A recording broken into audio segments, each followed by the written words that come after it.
Kami buka hati bagi firman Tuhan. Kami percaya firman itu sanggup mengubah hidup kami. Di dalam nama Tuhan Yesus Kristus, yang percaya Tuhan di tengah kita, memberkati kita. Mari katakan bersama, amin, amin. Tepuk tangan buat Tuhan Yesus. Silakan duduk, Bapak Ibu yang terkasih, Shalom.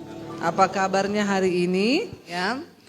Iya, tema firman Tuhan hari ini adalah berjalan bersama dengan Tuhan. Dan orang yang berjalan dengan Tuhan itu pasti akan mengalami penyertaan Tuhan. Tidak semua orang Kristen itu berjalan dengan Tuhan. Ya, dan sebenarnya Kristen itu bukan hanya sekedar agama, tapi kekristenan itu adalah goalnya kita ini berjalan bersama Tuhan. Dan saudara, dikatakan bahwa waktu Tuhan menyertai kita, ingat sekali lagi saya selalu berkata, tidak semua orang Kristen itu berjalan bersama dengan Tuhan. Memang Tuhan menjanjikan penyertaannya yang luar biasa, tapi tidak semua orang mengalami itu. Ayat firman Tuhan hari ini dari Yesaya 41 tadi, ayat yang ke-10 disampaikan oleh Bapak Gembala. Nanti kita akan baca, orang yang berjalan bersama Tuhan hidupnya pasti berubah. Kalau saudara jadi Kristen puluhan tahun enggak berubah-berubah. Nah, pertanyaan saya tuh, saudara jalan sama siapa? Sama mertua, Bu? Oh ya wes. Ya, saya jalan sama istri, Bu. Ya wes. Karena hubungan bersama Tuhan, berjalan bersama Tuhan, itu luar biasa loh Bapak Ibu. Ya, pasti kita akan terwow-wow. Saudara sudah terwow-wow belum dengan Tuhan? Ya, kalau belum, ya masih ada kesempatan bertobat. Hidupmu gak ada perubahan sama sekali. Karena ya saya gak tahu saudara berjalan dengan siapa. Ketika kita berjalan bersama Tuhan, Tuhan loh ini yang berjalan bersama kita. Ketika bangsa Israel berjalan bersama Tuhan, di depan ada laut. Bangsa Israel bingung mau bagaimana ini.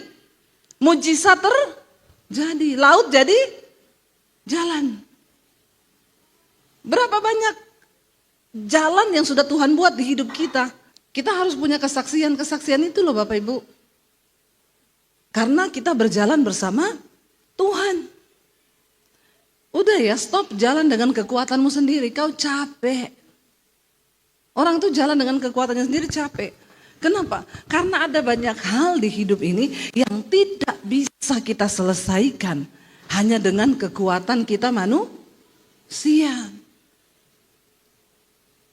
Kitab Yesaya pasal 40 sampai dengan 55 itu ditulis untuk bangsa Israel yang berada di dalam pembuangan.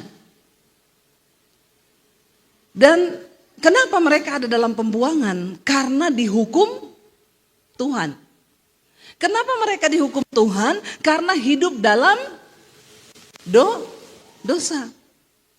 Jadi siklusnya bangsa Israel berdosa, dihukum, bertobat, dipulihkan, berdosa lagi, dihukum lagi, bertobat lagi, dipulihkan lagi, berdosa lagi.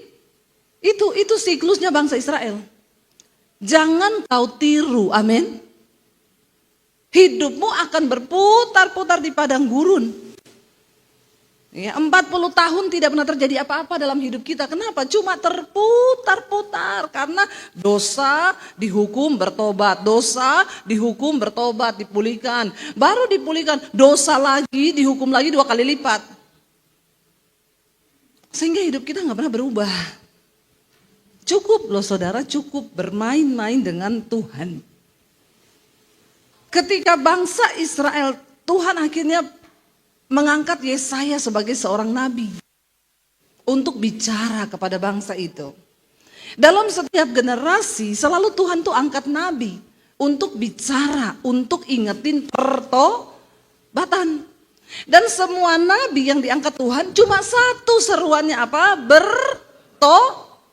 bertobat, itu tok. Kalau kita belajar di Alkitab, kenapa Tuhan angkat nabi cuma satu untuk menyerukan bertobat? Karena waktu kita bertobat, baru kita bisa mengalami janji Tuhan. Ya, saya bersyukur di hari-hari ini Tuhan angkat saya nih. Saya nggak bilang saya nabi loh ya, ngaku-ngaku nanti.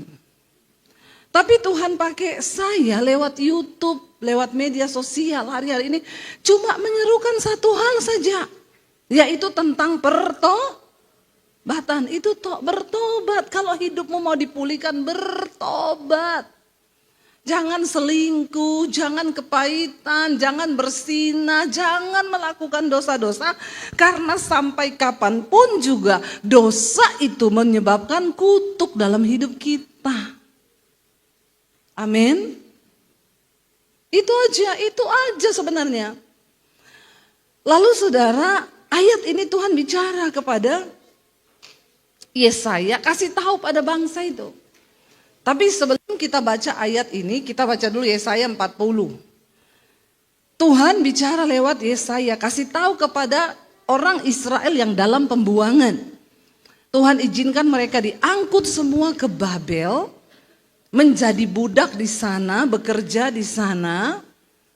Dan ini keadaan tidak enak sekali loh saudara.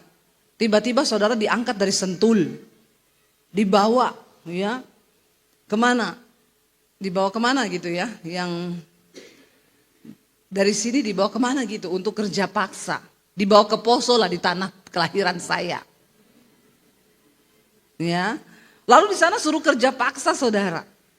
70 tahun loh kerja paksa di sana, kerja sebagai hamba di sana. Itu negeri yang saudara nggak tahu di mana, saudara nggak nyaman. Ya, saya yakin kok kalau kita sudah nyaman tinggal di Sentul, tiba-tiba suruh pindah, saudara mau nggak? Ya, ibu-ibu sudah nyaman di rumah, suruh jangankan pindah. Ya, ibu-ibu itu kalau suruh pergi nginep di rumah anak, ya benar nggak? Mau sekaya apapun rumah anaknya, ya banyak ibu-ibu yang tidak betah. Kenapa? Ya karena di rumah dia sudah punya kegiatan tiap hari, dia bangun, dia urus ini urus itu. Kalau di rumah orang kan tidak betah. Bayangkan bangsa Israel, karena mereka berbuat dosa, mereka dihukum Tuhan, dibawa dalam pembuangan di Babel, hidupnya terkutuk. Lalu karena mereka bertobat di sana, mereka berseru kepada Tuhan. Tuhan suruh bilang lewat Nabi Yesaya, baca pasal 40 ayat yang pertama. Baca sama-sama, hiburkanlah umatku, demikianlah firman Tuhan. Tenangkanlah hati Yerusalem dan serukanlah kepadanya bahwa apa? Perhambaannya sudah berakhir dan apa? Bahwa kesalahannya telah diampuni sebab ia telah menerima hukuman di tangan Tuhan berapa kali? 2 kali lipat karena segala dosanya. Tuhan itu murka karena dosa. Tapi tidak selama-lamanya dia murka. Waktu kita bertobat, ada belas kasihan Tuhan. Waktu bangsa Israel bertobat di pembuangan, Tuhan menyatakan belas kasihannya. Dia bilang lewat Nabi Yesaya, pergi sampaikan kepada umatku itu, ya, hiburkanlah mereka, kasih tahu pada mereka, tenangkan hati mereka. Ini mereka dalam keadaan tanpa pengharapan, hidupnya susah, tidak ada perubahan nasib. Mereka bekerja sebagai hamba di sana. Lalu saudara, Tuhan bilang Yesaya, hiburkan mereka, tenangkan hati mereka, bilang sama mereka, serukan kepada mereka bahwa perhambaannya sudah berakhir. Kesalahannya sudah diampuni. Karena apa? Karena mereka sudah menerima hukuman dari tangan Tuhan berapa kali lipat? 2 kali lipat.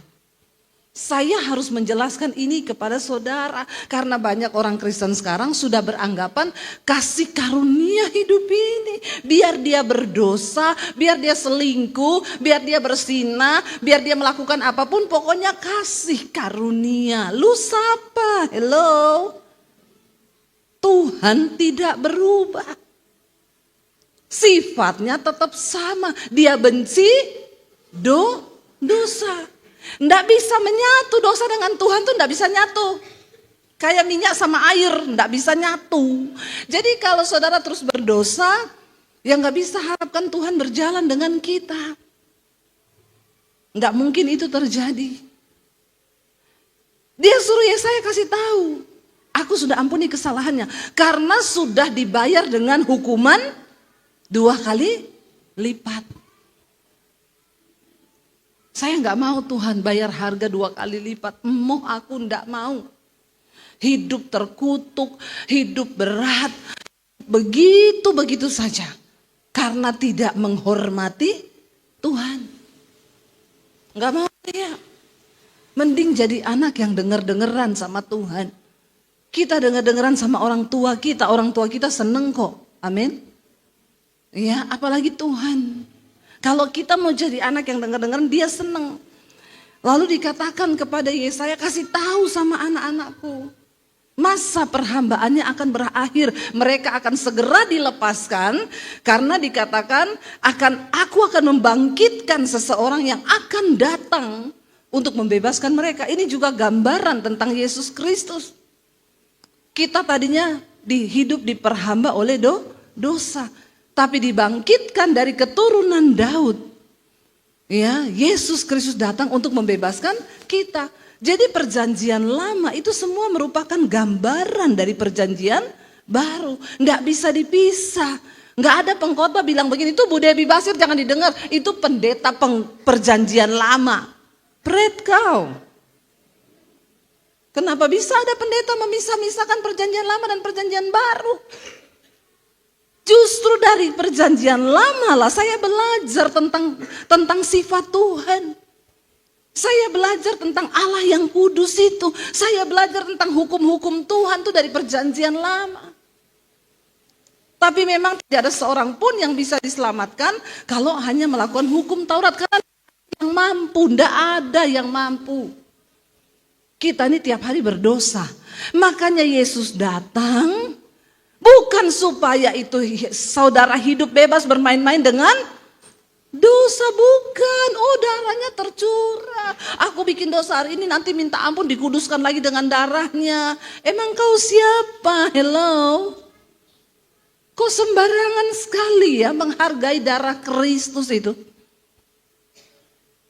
Yesus datang mencurahkan darahnya untuk hapus dosa yang tidak bisa dihapus dengan apapun juga. Kecuali darah Kristus itu. Karena Tuhan tahu kita ini akan terus berbuat dosa. Saya masih berdosa nggak sekarang? Masih. Tapi saya enggak terikat dalam dosa. Saya masih bisa marah. Ketika saya jengkel sama orang. Saya lagi khotbah di sini, saudara nggak konsen. Saya jengkel loh. Tuh orang sana malah bisik-bisikan. Nah, ini saya berdosa nih. Walaupun saya lagi di mimbar. Karena hati saya sudah tidak enak lihat saudara itu tidak menghormati firman. Tapi untuk itu darah Yesus itu ada. Untuk dosa-dosa yang tidak kita sengaja. Bukan berarti saudara berdosa lalu Tuhan ampuni aku. Darahmu tersedia bagiku. Ya, engkau menyalibkan Kristus lagi di dalam hatimu. Dan tidak ada lagi darah untuk menghapus dosa itu kalau kau dengan sengaja bermain-main dengan dosa. Sebelum saya membahas ayat ini saudara perlu tahu latar belakang. Gunanya kita belajar Alkitab itu kita tahu latar belakang ayat ini ditulis ini dari mana. Karena saya tahu ayat Yesaya 41 ayat 10 ini distabilo orange oleh semua orang Kristen. Boleh ditayangkan.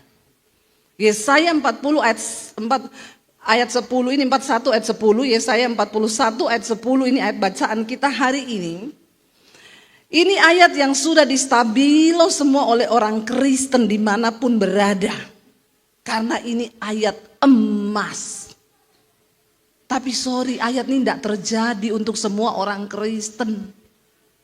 Karena sebagaimana engkau berespon terhadap firman Tuhan, sejauh itulah firman itu terjadi di hidup kita. Saya percaya banget bahwa tidak ada satupun perkataan Allah yang kembali dengan sia-sia. Itu akan terjadi, tapi harus ada alasan untuk firman itu bekerja dan tergenapi dalam hidup kita. Karena ada orang-orang yang memang tidak layak diberkati. Tapi ada orang yang layak diberkati. Saya kasih contoh. Saya dengan suami pulang ke Solo. Lalu saya lihat di gereja itu ada pemain musiknya. Itu dulu teman kami dulu. Waktu sama-sama masih merintis pelayanan. Saya bilang sama suami saya, kita lama loh gak ketemu dia. Dia masih setia melayani. Nanti kasih dia berkat. Ya, udah saudara, kita amplopi uang. Ya, bukan sedikit karena kami merasa ini temen dulu, kasihlah, kita kasih di amplop. Lalu saya bilang sama suami, nanti kasihnya setelah ibadah aja biar kita sekalian ngobrol. Waktu kami masuk ke ruang ibadah, dia makan di kantin. Ketawa-ketawa sama teman-teman yang lain. Saya bilang, oh dia datang kok. Nanti aja, jadi kita, nanti ketemu ya. Oh iya. Selesai ibadah, saya cari dia karena mau ngasih amplop nih, mau ngasih berkat. Kok dia enggak ada ya? Lalu kami tanya sama pemimpinnya di situ, tim PPW. Itu yang pemain musik, saya lihat dia tadi di bawah, mana ya? Oh dia nggak ikut ibadah Bu, kenapa? Karena hari ini dia enggak tugas. Dia kalau enggak tugas, dia enggak pernah ikut ibadah. Cuma kalau tugas. Dalam hati saya, orang kok tidak menghormati Tuhan ya. Makanya Tuhan juga enggak rela berkat itu tak kasihkan buat dia. Jadi saya bilang enggak usah dikasih. Memang orangnya enggak layak diberkati. Karena enggak pelayanan, datang ke gereja cuma makan di kantin. Tapi pulang enggak ikut ibadah. Karena katanya dia enggak tugas hari itu. Model-model begini biar kau pelayanan siang malam, biar kau percuma. Tidak akan diberkati hidupmu karena kau tidak berjalan bersama Tuhan. Dia cuma ibadah karena mungkin dapat amplop kalau pelayanan tuh. Tapi kalau enggak dia enggak ikut katanya. Satu lagi contoh. Saya itu pesan sama orang rumah saya, setiap kali Gojek atau Grab datang kasih sembako. Karena di rumah saya itu banyak paket sembako. Dari dulu kami melakukan itu sejak pandemi. Satu kali kita pesan Grab mau nganter apa sesuatu gitu. Sopir abangnya Grab itu datang. Orang saya keluar bawa 2 kresek dong. Satu yang paket diantar, 1 paket sembako untuk dia. Begitu keluar bawa kresek 2, marah-marah tukang ojeknya. Kok 2 plastik mas, saya nggak mau ya, itu berat banget loh, bahaya nanti kalau saya bawa saya bisa celaka. Saudara lihat, orang kalau hanya fokus kerja untuk uang, modelnya begini nih, nggak ada sedikit pun nilai ibadah dalam kerjanya. Itu yang Alkitab bilang, carilah Tuhan, carilah kerajaan Allah dan kebenarannya, semua itu ditambahkan padamu. Saya tahu maksudnya dia mungkin kalau 2 ya lu tambah dong duit buat saya toh. Ya, masa juga kan bisa ngomong baik-baik. Oh mas 2 toh, ini kan saya pesannya cuma 1 paket loh, tambahin ya. Jangan seujon. Ini kan model-model orang seujon begini tidak diberkati. Enggak loh, saya enggak mau loh ya, itu berat, bahaya kalau saya bawa bisa celaka. Jadi orang rumah saya bilang, oh iya pak. Ini sebenarnya memang cuma 1, ini yang harus masnya bawa. Ini paket sembako buat abangnya. Tapi nanti abangnya celaka kan, jadi enggak jadi. Enggak jadi ya maaf. Oh itu untuk saya, bisa mas, enggak usah. Ketemu orang rumah saya juga agak-agak. Ya, jadi lihat saudara, lihat tidak semua orang itu layak untuk menerima janji dan berkat dari Tuhan. Kalau kau tidak pakai standar firman Tuhan, firman itu bukan tidak terjadi karena firman tidak berkuasa, karena kitanya ini tidak layak diberkati. Ternyata memang saya baru sadar, oh ada loh orang-orang yang layak diberkati, ada yang tidak. Tapi kalau kita berkenan sama Tuhan, mau orang halangi berkat kita bagaimanapun juga, Tuhan tahu menakar. Takarannya itu bagi orang-orang yang layak. Orang tutup pintumu di A, Tuhan bisa buka di B lebih besar, katakan. Amin, saudara. Nah, ayat ini berkata, kita baca bersama, Tuhan suruh Yesaya bicara sama orang-orang Israel yang ada di pembuangan dalam keadaan lemah, tidak punya pengharapan, sedih, tertekan, bingung, bimbang. Firman ini datang, baca bersama, janganlah takut, ya, dikatakan di sana. Janganlah takut. Kita baca mulai ayat 8 dulu deh, ayat 8, 9 dan 10, ya.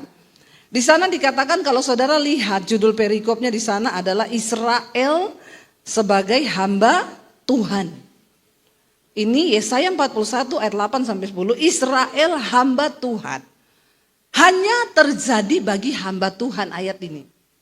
Kita Israel rohani, tapi tidak semua kita hamba Tuhan. Siapa hamba Tuhan itu? Bukan pendeta.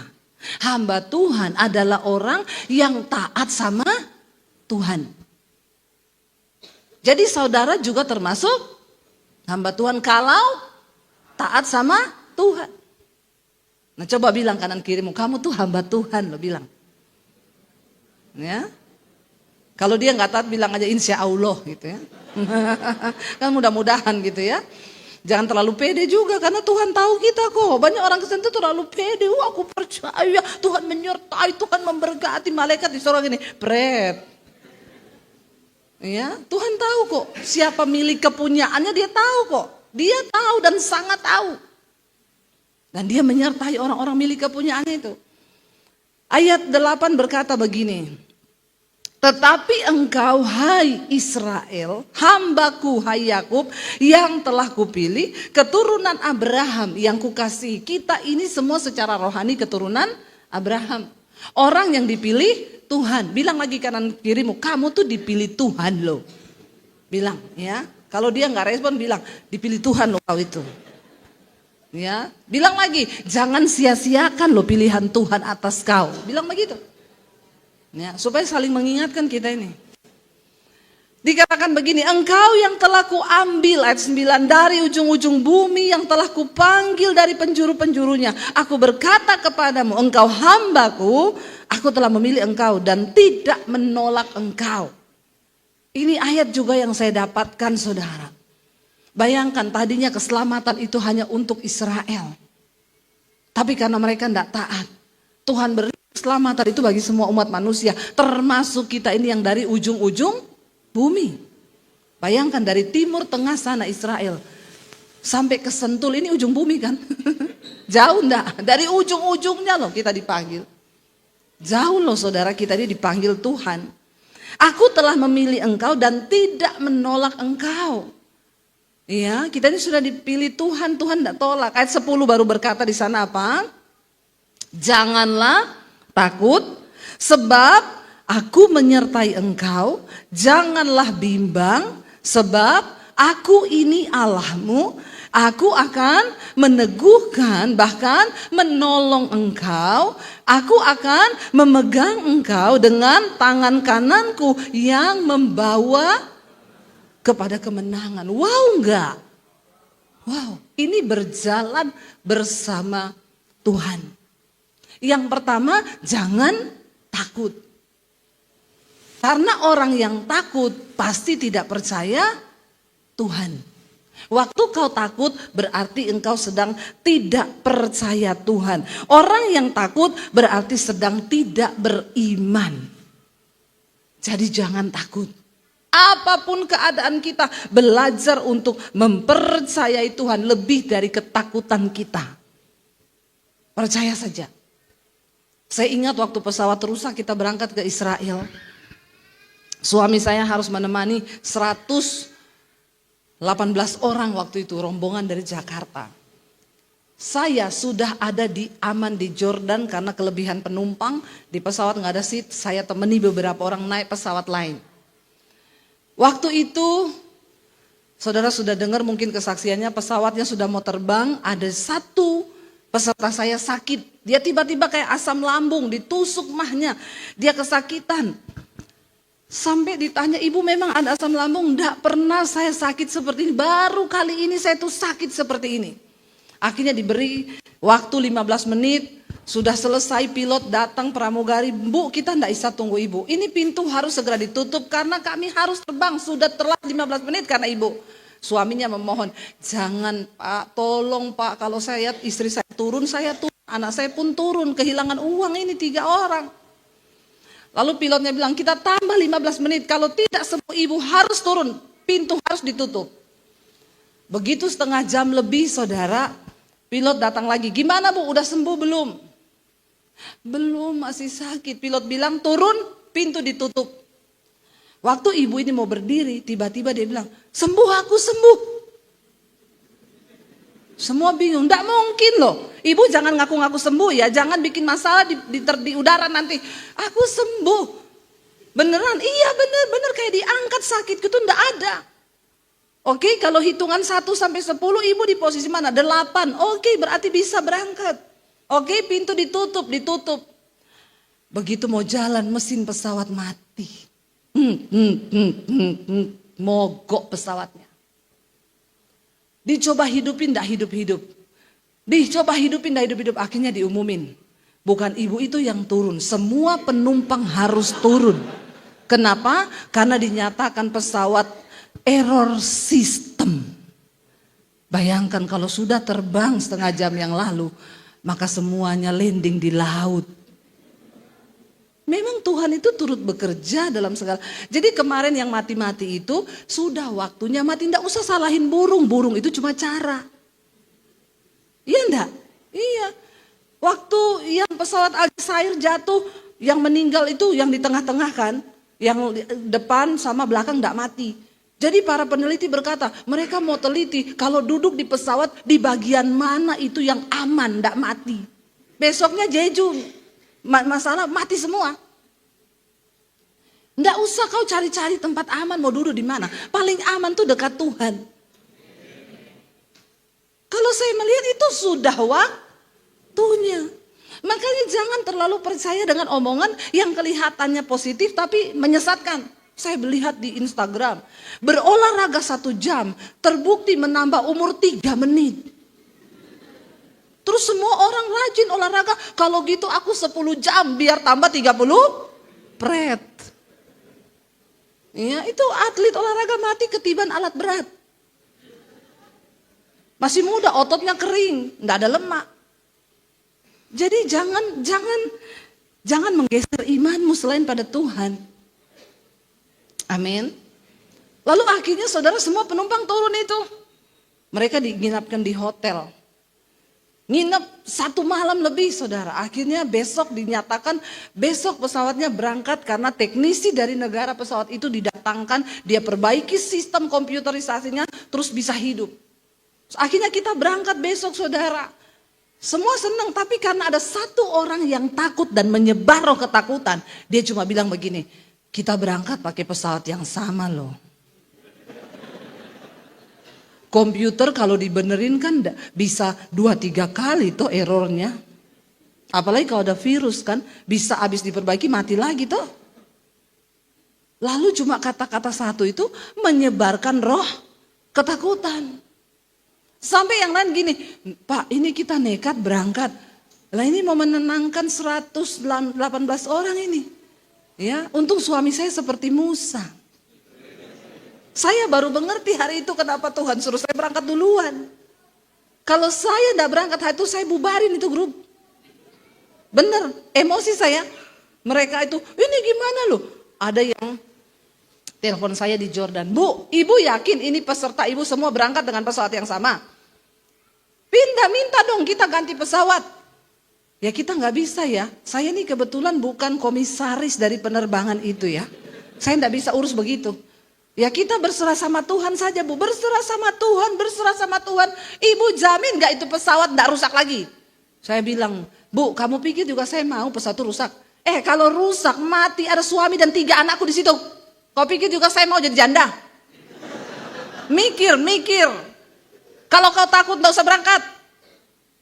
Akhirnya yang takut mundur saudara. Ya itu bapak yang istrinya sakit, Tuhan pakai kan istrinya sakit setengah jam itu. Untuk bikin delay ndak pesawat itu terbang karena Tuhan tahu setengah jam lagi mati mesin. Tiba-tiba dia bilang sama suami saya, Pak saya ndak jadi berangkat, saya sama anak saya sama istri saya mau pulang. Terus suami saya bilang, Pak gara-gara bapak kemarin pesawat ini diluputkan Tuhan loh istrimu. Kemarin bapak suruh pulang ndak mau, sekarang kenapa mau pulang? Saya takut Pak, ndak berani saya. Terus suami saya bilang, jangan takut Pak, hidup mati kita di tangan Tuhan. Ya saya cuma kirim video aja singkat di grup. Saya bilang begini, hidup mati di tangan Tuhan. Biar kau pulang kalau sudah waktunya kau mati, kau kepleset di kamar mandi, kau mati juga. Ternyata kata-kata itu menghidupkan iman sebagian orang. Iya betul juga ya, kalau belum mati nggak mati. Akhirnya saudara, bapak itu suami saya bilang, Pak saya berdoa buat bapak boleh? Iya Pak doakan saya. Tadinya dia udah mau pamit toh. Suami saya berdoa tumpang tangan, dia bilang gini, habis didoakan Pak Daniel kayak ada yang dicabut dari kepala saya. Itu roh ketakutan saudara. Dan langsung dia bilang ini, oke Pak saya sekeluarga berangkat. Berangkat mereka. Ada bapak-bapak dia paling takut naik pesawat saudara. Kali itu naik kok ya rusak loh pesawatnya. Dia bilang dia ketakutan. Waktu sudah jalan dicoba-coba kan pesawatnya dikelilingi di bandara lama keliling-keliling. Dia bilang saya cari-cari lubang Bu. Aduh kalau ada jendela bisa dibuka tuh saya lompat itu Bu bener. Dalam keadaan dia ketakutan istrinya pegang tangannya. Pak kalau ada pengakuan dosa. Sekarang waktu yang tepat. Karena dia udah telepon anaknya, udah kasih nomor PIN ATM. Sudah, semua sudah kasih nomor PIN ATM, sudah. Ini PIN ATM papa ya, kalau ada apa-apa ini di sini ada surat ini di sini. Semua sudah berpesan loh. Ya, sebagian besar ibu-ibu yang ikut saya, suaminya enggak ikut. Enggak ada suami yang keberatan, istrinya berangkat loh. Semua suami berangkat mah semangat. Ini saya bertanya ya, ini bapak-bapak ini memang beriman atau hanya Tuhan yang tahu? Ya akhirnya saudara istrinya bilang kalau ada Pak pengakuan dosa sekarang waktu yang tepat. Saya tanya jadi bapak sudah pengakuan? Untung belum Bu. Kalau kagak saya udah mati sekarang bukan karena pesawat jatuh Bu. Disalib istri saya. Saudara mengalahkan roh ketakutan tuh enggak gampang. Tapi kalau kita beriman percaya Tuhan bilang janganlah takut sebab aku menyertai engkau dalam segala keadaan Tuhan menyertai kita, amin. Dan janganlah bimbang. Takut itu sudah pasti lebih besar dari bimbang. Kalau bimbang itu masih ada percaya tapi agak ragu gitu. Ini benar enggak Tuhan? Jangan bimbang sebab aku ini Allah. Ini perkataan jaminan yang benar-benar sangat powerful. Tuhan bilang jangan bimbang, aku nih Allahmu loh. Aku nih Tuhanmu loh. Aku akan meneguhkan bahkan akan menolong engkau. Aku akan memegang engkau dengan tangan kananku yang membawa kemenangan. Ayo saudara, kalau saudara pengen berjalan bersama Tuhan, Tuhan itu terlebih rindu berjalan dengan kita loh. Nggak ada amin loh. Iya, amin. Kalau kita pengen diberkati, Tuhan terlebih rindu pengen berkati kita. Tapi dia tidak bisa mengingkari janjinya bahwa dosa itu menjadi penghambat semua janji Tuhan dalam hidup kita. Kalau kita pengen diberkati, Tuhan tuh terlebih rindu. Orang tua mana yang gak kepengen beliin anaknya rumah? Iya gak bapak-bapak? Kalau memang kita diberkati, kita kan juga pengen anak-anak kita menikmati berkat yang kita nikmati. Tapi kalau anak itu kurang ajar, ngabis-ngabisin uang, ya anak itu bikin jengkel orang tua, ya orang tua juga jengkel kadang. Tuhan bilang dia itu seperti bapa. Dia menghajar orang yang dikasihinya. Waktu saudara pengen disertai Tuhan, Tuhan terlebih rindu menyertai saudara. Tuhan terlebih rindu menunjukkan jalan yang benar. Saya tutup dengan kesaksian saudara. Saya adalah orang yang sangat mengalami janji ini dalam hidup saya. Karena ayat ini saya pegang waktu saya keluar dari rumah. Saya dapat ayat ini, aku menyertai engkau, meneguhkan, menolong, bahkan akan menyertai engkau. Saya bersyukur awal Januari tanggal 1 kami pindah di rumah baru. Semua karena Tuhan, tidak usah tepuk tangan. Tidak usah. Saudara, waktu itu saya bilang sama suami saya, rumah lama kami itu ya sebenarnya ya memang pas lah ya, maksudnya ukurannya nggak sampai 200 dan di sebelah itu kita bikin studio. Di situ juga merangkap studio, kantor, tempat sembako. Jadi saya kalau masuk rumah itu nggak bisa jalan. Begitu buka pintu rumah jalannya begini, sembako semua, kanan kiri tuh. Jadi saya bilang sama suami gini, boleh kali ya kita berdoa yuk beli rumah yang agak besaran dikit untuk kita benar-benar family. Nggak usah dicampur sama studio sama ini. Suami saya bilang ya berdoa, iya kita tanya Tuhan. Di waktu yang sama saya juga bergumul mau beli tanah di samping sekolah misi saya di Bandungan. Ditawari, Bu ini ada tanah. Saya pikir iya saya mau beli untuk anak-anak sekolah misi itu kalau mau berkebun lebih besar, mau beternak ayam juga bisa di situ. Saya gumuli. Tiba-tiba yang kasih kita tanah di sekolah misi itu tanya sama saya, Bu, saya dengar ibu mau beli tanah sebelah di sekolah. Iya. Mau buat apa? Ya buat anak-anak lah Pak, mau beternak atau apa. Terus dia bilang gini, Bu, ibu jangan beli itu, saya yang mau beli Bu, karena saya dapat visi mau bikin panti di situ.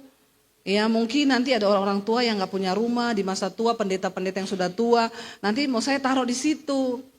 Saya bilang Bapak beli yang bagian belakang aja Pak, itu sudah saya tawar soalnya. Jangan Pak, itu saya aja Bapak yang belakang. Dia bilang ya udah ibu berdoa lagi loh Bu, tanya Tuhan. Dalam hati saya ya pasti Tuhan kasih saya lah, udah lama saya tawar tanah itu. Ya udah jadi saya pergumulan tuh dua, mau beli rumah sama mau beli tanah itu. Tiba-tiba saya ditelepon sama Pak Rudi Tanu, ya kakaknya Hari Tanu, dia bilang, Bu, ibu ingat toh dulu Pak Amos Jaratnam pernah menubuatkan ibu sama suami di Jakarta bahwa waktu itu kita sudah mau mundur, mau pulang ke Solo, 13 tahun lalu di Jakarta.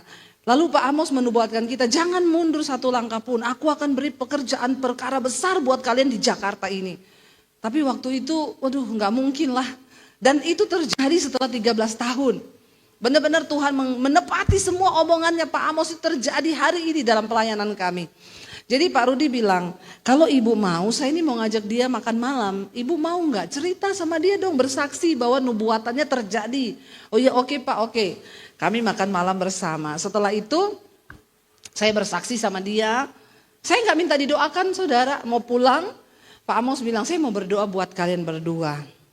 Waktu dia berdoa buat kami saudara, doanya itu biasa banget, nggak pakai bahasa roh sampai langit ketujuh, enggak. Tuhan tuh nggak usah direkayasa lah ya, kalau dia mau bicara dengan kepentingannya, dia bicara.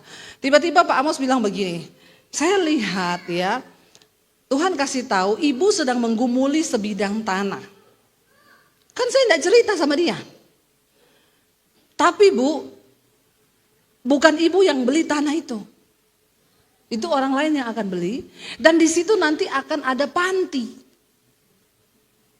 Ih, saya merinding loh saudara. Langsung loh ya.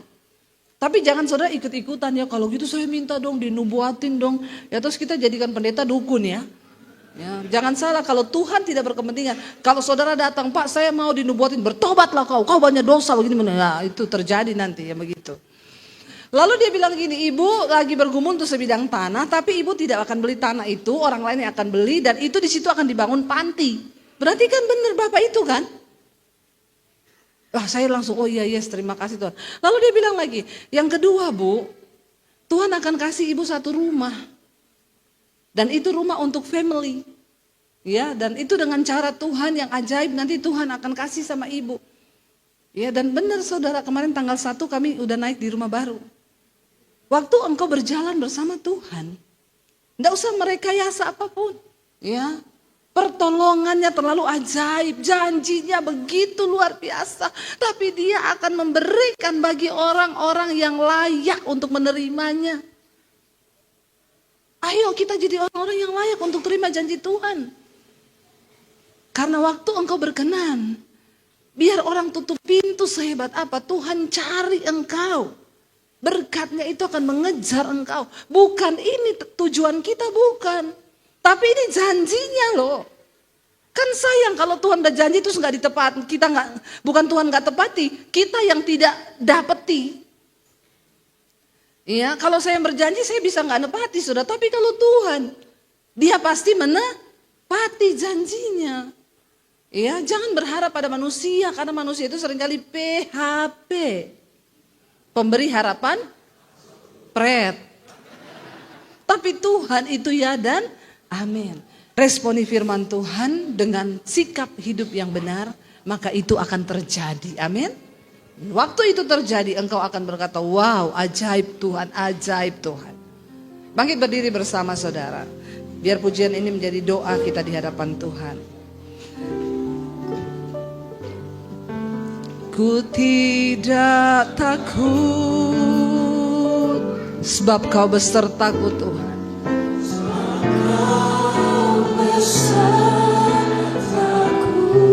Ku tidak bimbang, sebab engkau Allahku. Amin. Yes Lord.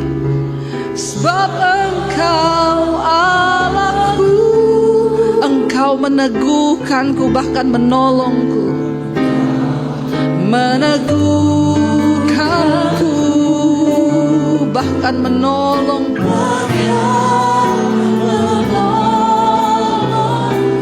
Kau batu karangku Tuhan.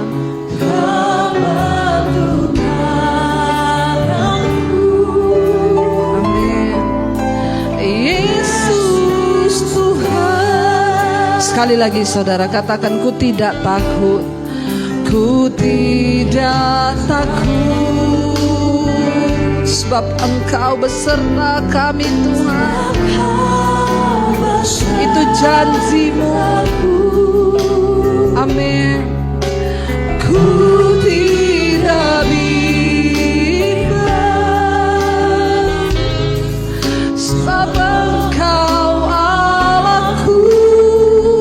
Katakan dengan iman saudara, engkau meneguhkanku bahkan menolongku Tuhan. Kau batu karangku, kau batu karangku. Yesus Tuhan, Yesus memegangku, memegangku dengan tangan kananmu. Yesus memberiku kemenangan demi kemenangan. Yes. Amin. Katakan dengan iman, Yesus memegangku dengan tangan kananmu. Yesus memberiku kemenangan. Mari tutup mata dalam hadirat Tuhan saudara. Tuhan, Engkau melawat hidup kami pribadi lepas pribadi. Kami percaya kepada Tuhan. Sekali Yesus, tetap Yesus dalam hidup kami. Karena itu mari saudara buka hati dan tanganmu di hadapan Tuhan.